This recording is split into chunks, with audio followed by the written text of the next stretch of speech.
करावा। सन्माननीय व्यासपीठ व्यासपीठावरील वंदनीय माझ्या गुरुजन वर्ग येथे उपस्थित माझ्या मित्रमंडळींनो, सर्वांना माझे नमस्कार।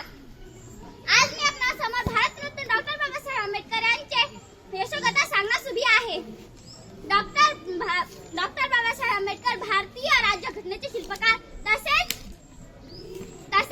स्वतंत्र भारताचे कायदा मंत्री होते। यांचा जन्म 14 एप्रिल 1891 मध्ये मध्य प्रदेशातील महू या गावी झाला। यांच्या वडिलांचे नाव रामजी व यांच्या आईचे नाव भीमाबाई असे होते। डॉक्टर बाबासाहेब आंबेडकर लहानपणापासून अत्यंत हुशार व महत्त्वाकांक्षी होते।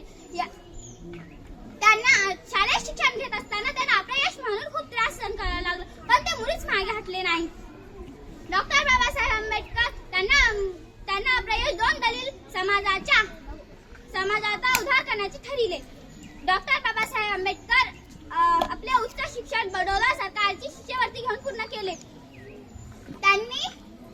त्यानंतर ते आपल्या मायदेशी परतले। शिक्षण हे समाज बांधवांना उत्तम माध्यम आहे हे जाणवले। त्यांनी आपल्या बांधवांना एक शिखा संघटित व्हा व संघर्ष करा असा संदेश दिला। या